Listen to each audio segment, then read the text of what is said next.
Hospice is personal. Lives are in the balance. Our patients, their families, and our staff working together. Welcome to our second virtual Messages of Hope event. Our goal is to inspire you with true life experiences and introduce you to community health care's work throughout North Central Texas. And to help me are two very knowledgeable individuals who will guide us on our journey today. Hello, I'm Victoria Jingle. I'm the CEO for Community Health Care of Texas, and I'm very happy to be here. I've been with the organization now for about 20 years, and I'm very pleased to be serving as the CEO. And I'm Ralph Mecklenburger. I've served a couple of terms on the board of the hospice, now Community Health Care, and I'm soon to be chair. Our mission has been and continues to be for the past 25 years and hopefully 25 years into the future to provide compassionate end-of-life care to everybody in our communities who need that. And I was sold on that concept almost 50 years ago in Ann Arbor, Michigan, when I got involved in hospice, because we're all going to die at some point or other.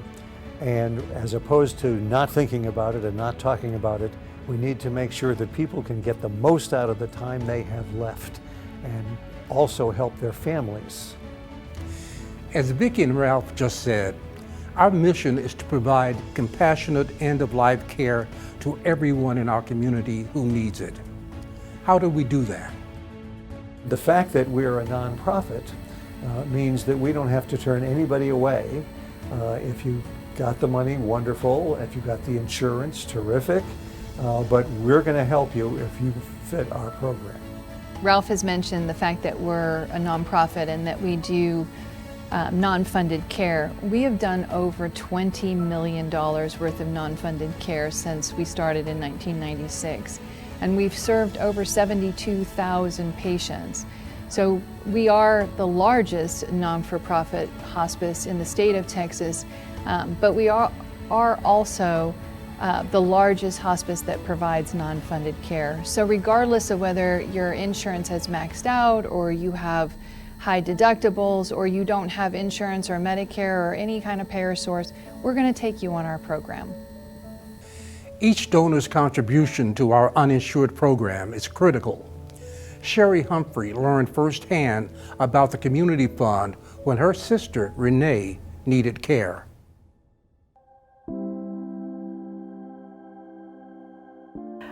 She was my younger sister, but everyone often thought we were twins. We did everything together.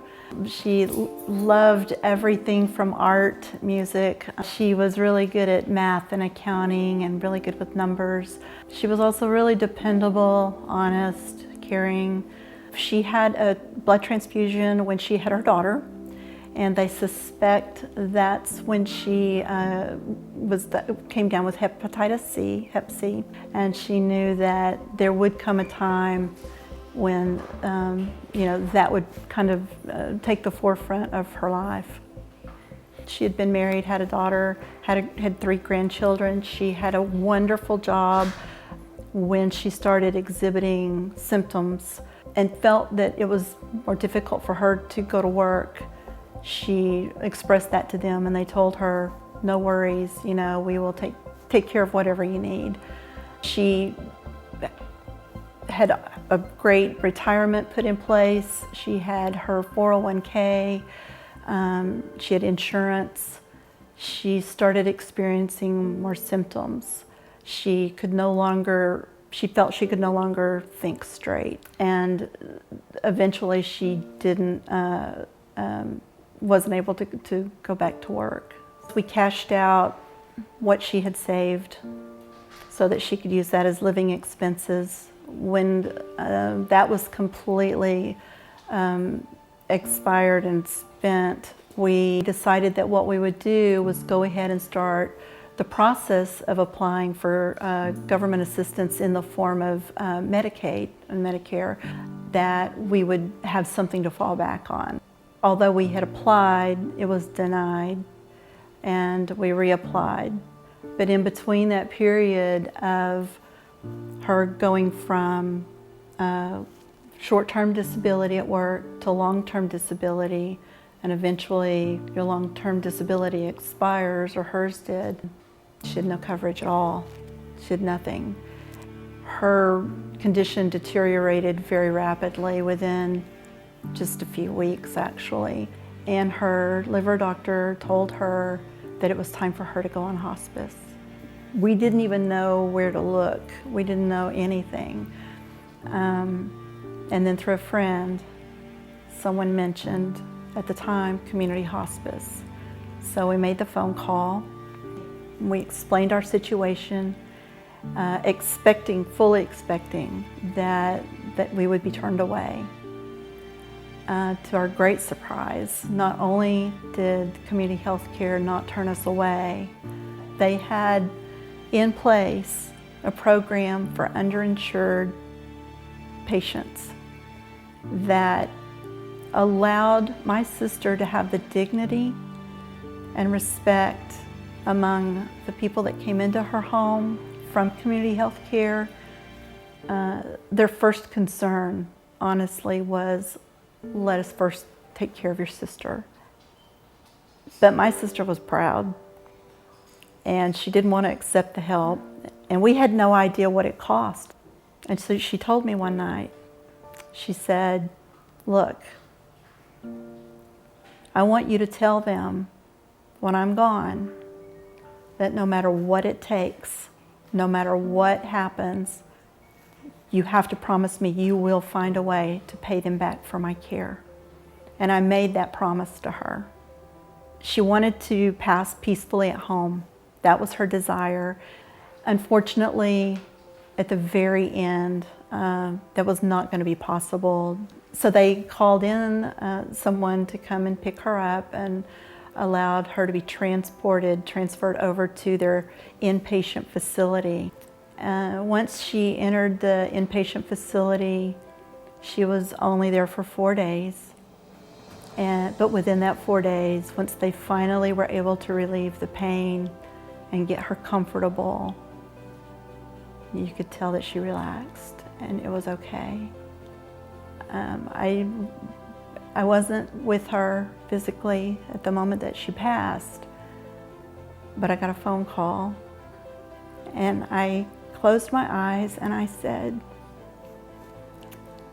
now you're going to make me do the work. Now I'm going to make sure that I fulfill this promise. It is a promise that will happen. I don't know how, I don't know what, but I do know that you and I will do this together now. And we did. So I really didn't know what to do. The president and vice president of her company approached me, and the president and owner of my company asked what they could do to help. And I said, I have an idea for a nonprofit. And we put the paperwork together, and we never held a fundraiser.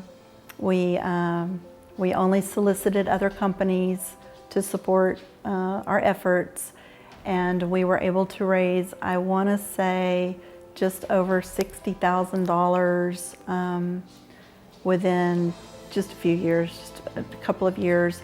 And we would make several nonprofits around the company beneficiaries. Community health care was always our primary choice as far as being able to make donations. What was really important to me and my sister was to provide funds, if we could, dedicate those toward an uninsured program that they have in place, because that's how they were able to care for my sister. And without that program, I don't know what hundreds of patients might have done. I really don't. No matter who we are in life, no matter what we've accomplished, no matter what we've done, whether we feel like we've not done enough or whether we feel like we've satisfied our life goals, whatever our achievements are, I truly believe that every human being on this planet deserves to leave this world comfortable, peacefully,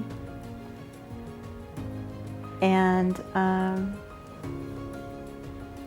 it with dignity. And I believe that's what they offer.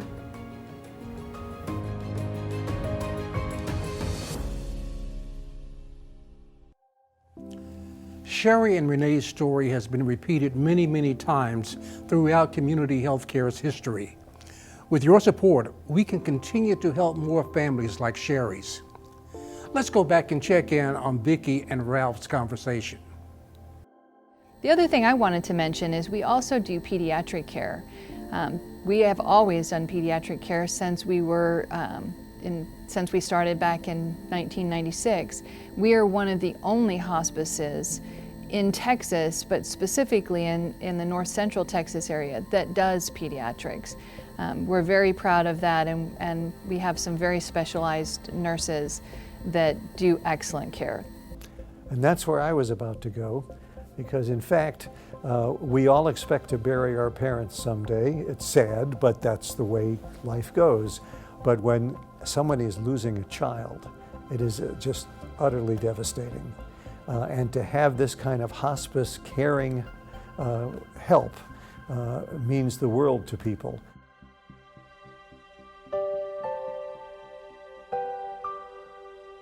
She was the animated one that loved to dress up. She was the princess, cowgirl. She ran the roost. She told everybody what to do and when to do it and how to do it, and she had a mind of her own, and she was strong, and she ran her own world. So Darcy was diagnosed at 4 years old with what we thought was medulloblastoma, but they didn't want to stamp it. They didn't want to start treatment yet because something was just a little bit different about it. And it came back a month later as a TRT, which is short for a typical pteroid rhabdoid tumor, which is very rare in her case. Instead of staying home in Texas to receive treatment, we decided to go to Memphis, Tennessee, because they had most of those cases at St. Jude, so we went for treatment there. So we were diagnosed January 21st. We had surgery on January 23rd of 2009. In February of that year, we went out to do her segment of radiation, which led to her chemotherapy, 9 months of that. And so when that was over in September, we came back home and everything was actually good for 3 years. In that 4th year, in the spring, they found a tumor in her spinal cord. And that brought on a whole new segment of radiation. And then they found a chemo that was called alisertib, and she was on that for 2 years. And actually, that chemo was wonderful. It kept her stable for 2 years. At the end of that treatment, that was when things kind of changed a lot. She had several tumors grow very quickly, including one in her ear drum, kind of the side of her face, and it caused some paralysis, and it caused a lot of other issues, so we treated that again with radiation. From there, we never found another chemo that worked, and so when that was over, we brought her back home, and we went back to school, and we lived every day like she wanted to live. We lived every day defined by her. Her attitude was perfect. Her attitude was always perfect. She just wanted to live, and so she lived every day from the morning she opened her eyes until every night when she went to bed. Without a question. She never asked, why me? She just hit the ground running every day. We just had to create a life that was filled with everything that she would have wanted to do and everything that we wanted to do with her while she was with us. Because at some point you had to realize that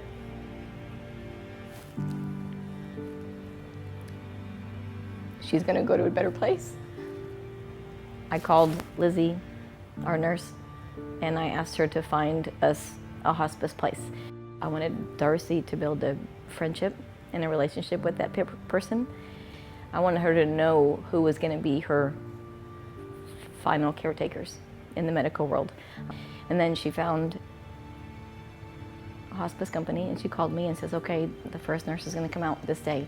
She was called to the office, and we went into the nurse's room, and it went very smoothly for us the first try, and I think I kind of gained her trust, but she was also silly, so she was, we teased, you know, and then that's how it started.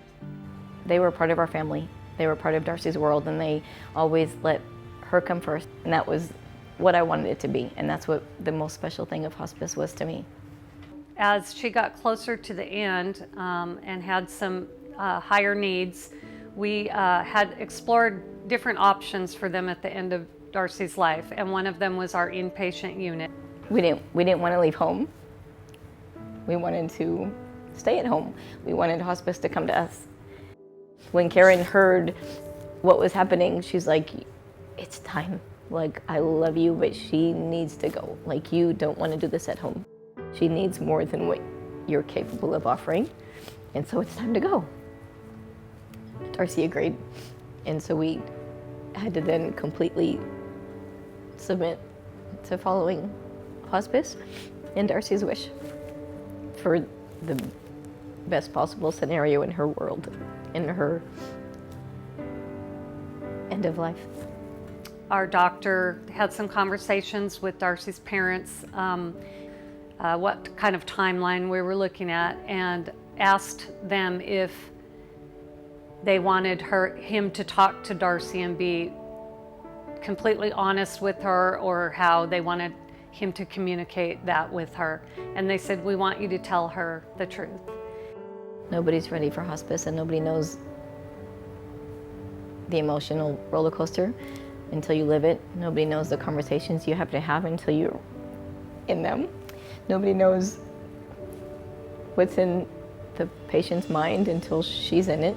And nobody can drive that world better than hospice, because that's what makes them hospice. I'm so thankful that we opened our thoughts to hospice, because at one time we didn't. Like, we just thought we wanted to stay home until we realized it was way above our head, way above our emotional strength or capability, and hospice guided us every step of the way through those final 4 days. Luckily, because it was a fast and furious 4 days, and to wrap your mind around that and to take care of her, we just needed someone else driving that situation. They just knew when everything had to happen, and they just were perfect at making it happen in the perfect timing, where it was never an urgent situation. When it got close to the time where it looked like Darcy would be passing soon, Kathy got her up out of the bed, sat in the rocking chair, and cradled her in her arms. And it was very beautiful. She was very peaceful and very comfortable. We're forever thankful for the strength that we had because of hospice, because of the nurses that were there every step of the way. Like, that's a forever friendship, that's a forever relationship, and it doesn't go away. Neither does the memory, and neither do the laughs, and neither does those moments that we needed them, absolutely needed them to survive that short but difficult time. She had a plan.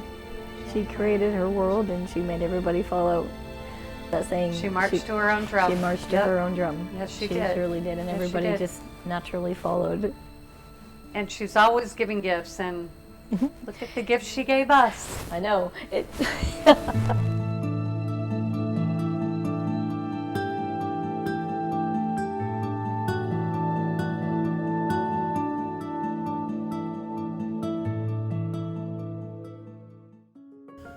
Our mission is to serve everyone from the youngest to the most vulnerable, like Darcy.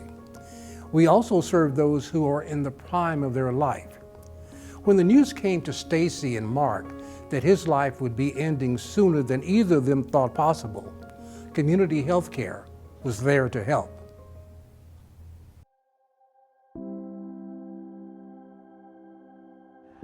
Oh, Mark, or as a lot of people called him, Lum, or Coach Lum. There's just so many words to describe him. He was the most loving, compassionate, caring man that I can say that anybody ever knew. His passion was coaching, and he loved each of his players, not just on the field, but off the field. He just had a big heart for people, and I think that's what was one of the reasons he was so successful in his career, because he invested in individuals. In 2007, he was diagnosed with prostate cancer, and he had the surgery to remove his prostate and some chemo, and that was actually right before we met, and those treatments and surgery were successful, and he had several years, I guess it would have been about 8 years of no complications, no issues at his checkups. We got married in 2012. I was a single mom with 3 boys. Mark he was divorced but did not have children, but he told me before we got married that I had 3 boys, but he had 19 girls. Those were his softball players. In 2015, at one of his regular checkups, cancer was found in the lymph nodes, and he had to do some chemotherapy to remove that. He had a positive outlook and knew that whatever he was doing treatment-wise was going to help him get better. At the treatment in the morning and out on the field in the afternoon. And then he had a few more good, strong years until 2018, when at one of his checkups there was cancer found, a tumor found in his colon that extended to the rectum, which he needed a major surgery for that and some chemo to go along with that. And that was a very, very tough time for him, because he really physically struggled with not being able to do his coaching in the same way that he had always done. In 2020, unfortunately, the cancer had spread to his bone. There were some radiation treatments that he was able to do for a few months. We found out in September of 2020 that he was at the point where there weren't any more options for treatments, and his oncologist said he had about 6 months to live. He still kept a positive attitude that just, it was all God-inspired, because his passion for life and sharing Christ with others was able to extend even through his illness. He was able to impact lives and make a difference in this world. At that point, we were going to doctor's appointments every single day. I mean, we got up every morning, and which doctor are we going to, and what time, and what treatment, and we made the decision together that it was time for hospice, and decided that since his time was short, it would be better spent enjoying life and spending time together. Thankfully, through Providence Hospice Community Healthcare of Texas, we no longer had to worry about getting to doctor's appointments and doing all the things that we had been causing a lot of stress and time away as a family. Because of the care, we were able to spend time together as a family and enjoy the time we had left. So we were at home, and we had our hospice nurse come in a couple of times a week to check on him and see how things were going, and able to maintain his pain and lower that so that he was comfortable at home and able to just enjoy being together as a family. I would call the hospice nurses angels.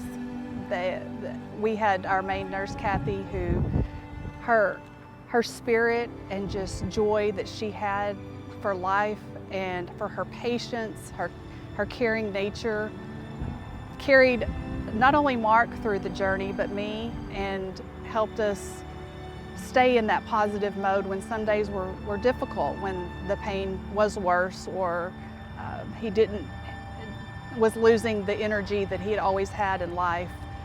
Kathy just was able to be there for us and provide that comfort.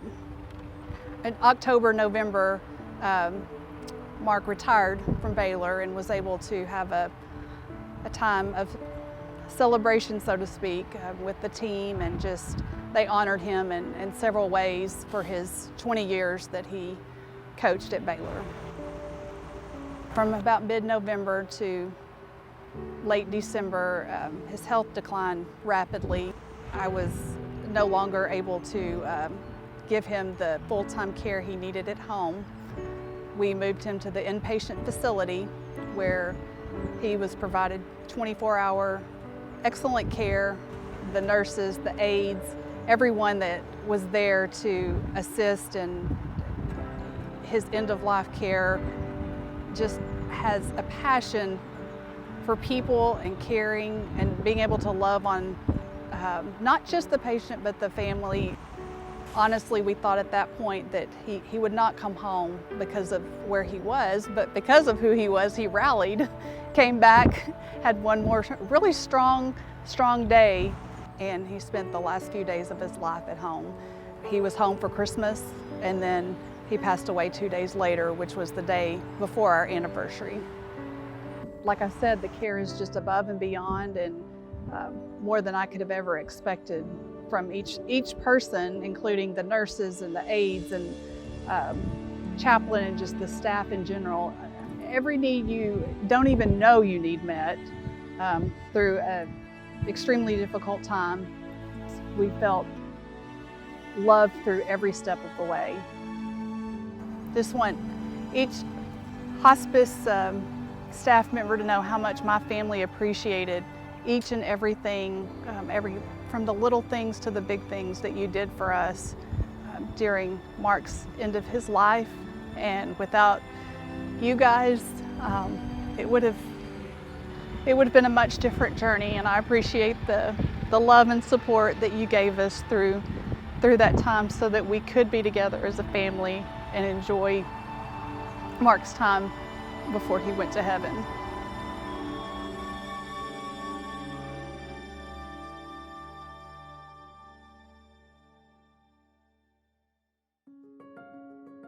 You know, I think one of the myths about hospice is people don't really know what we do.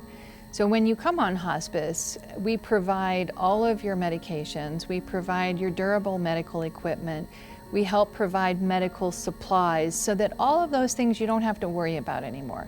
We're going to provide those for you, and we're going to help you and train you on how to use those so that your loved one does stay comfortable at home and you don't have to worry about what do I need to do for them. Cheney was my brother. I'm the last of really 12 kids. He was just an awesome individual who cared so much for all of his family, but he certainly cared about me. He could do almost anything, and he did it with a smile. I was in junior high school, going to be on program or something, and at school, and he came down, got behind me, and taught me how to tie a Windsor knot. And to this day, when I'm in the mirror tying a tie, he comes to mind because I can feel his arms around me, showing me how to tie that tie, and I never forgot it. Got the news that he's very ill, that he too had cancer. Cheney just was more accepting of his reality than most of us, because again, most of the family, again, a praying family, was still looking for the miracle. And he had already accepted the reality. He called me over one day and said he just wanted to make sure everything was in order. And that was hard. That was really hard for me to talk to him about. And when he was finally settled in his own mind that, okay, things are in order, it was almost as if he said, okay, now I can leave. He became quite ill, but he still had strength for several weeks. But it was clear that he was going to be leaving us soon. And that's when the family called in hospice.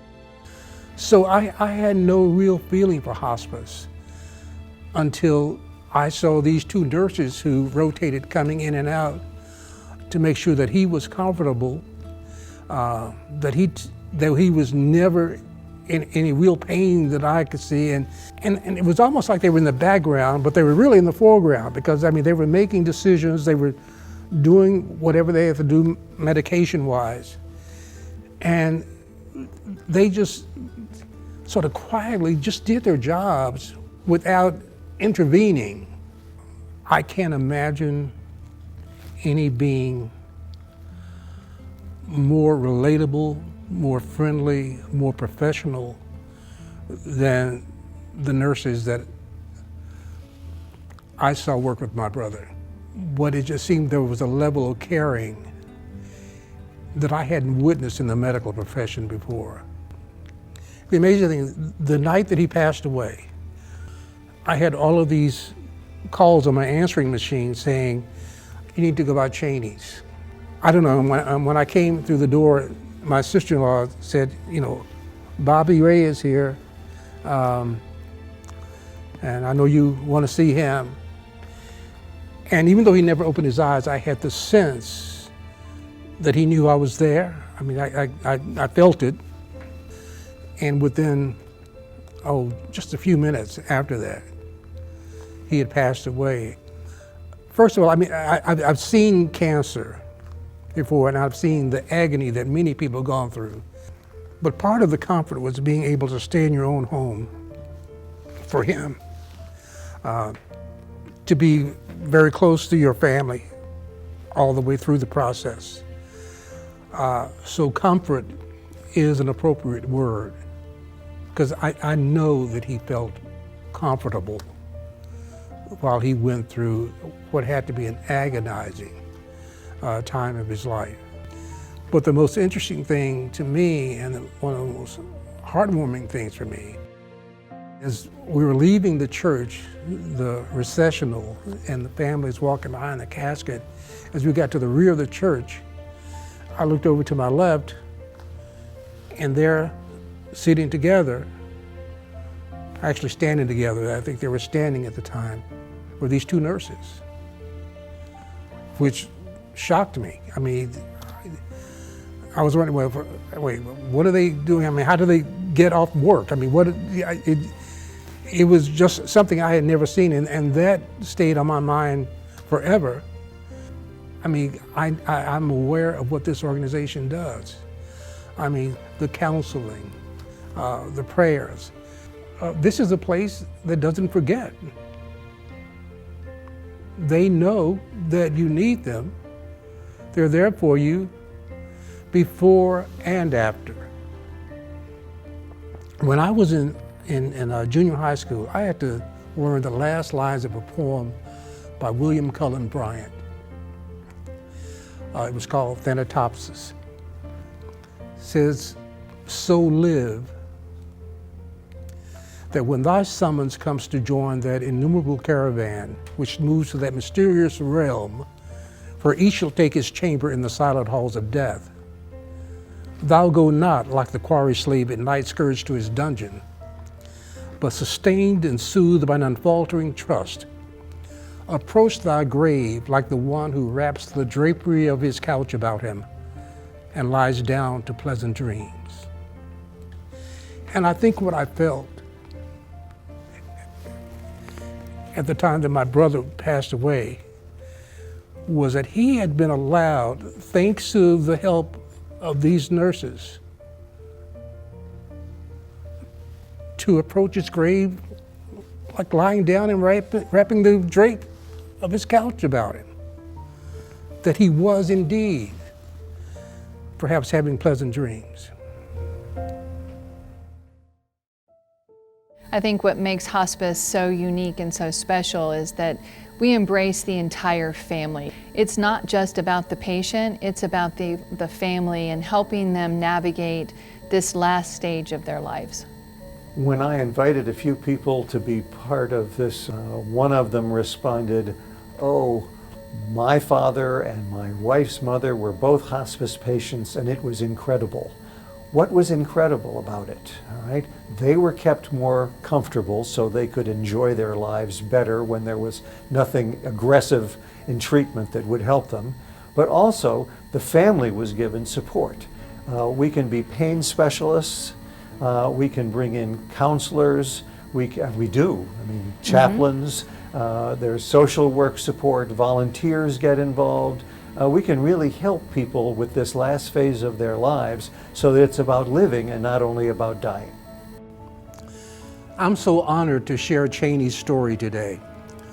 Community health care needs you, just like my family needed them during Cheney's illness. Won't you consider supporting our mission with your donation?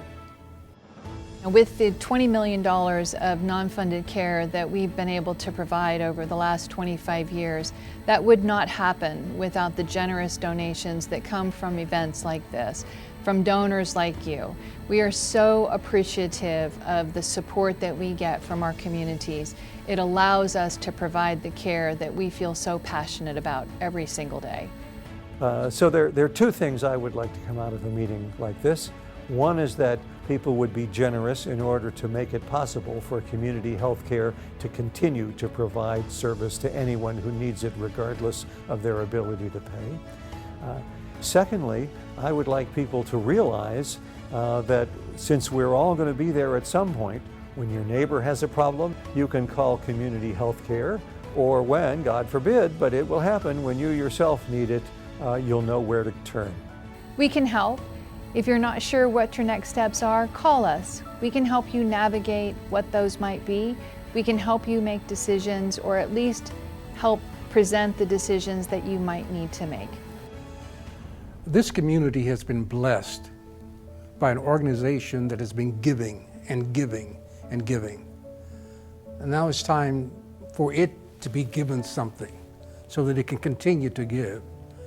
And that's what I'm here to ask you to do. When I think about my family and what they got from community health care, I just imagine the number of other families that went through what we went through. But it was easier for them because they had somebody on their side. You can help us just by your donation. Maybe some of you don't want to donate, but you can volunteer. But if you can help just a little bit, I mean, whether it's $10 a month, $25 a month, that would work. Some of you could do $1,000 a year for 5 years. Some of you may have a one-time contribution that you'd like to make, substantial or otherwise. Believe me, you decide what it is that you can give to support this organization, because who knows, you too may need it.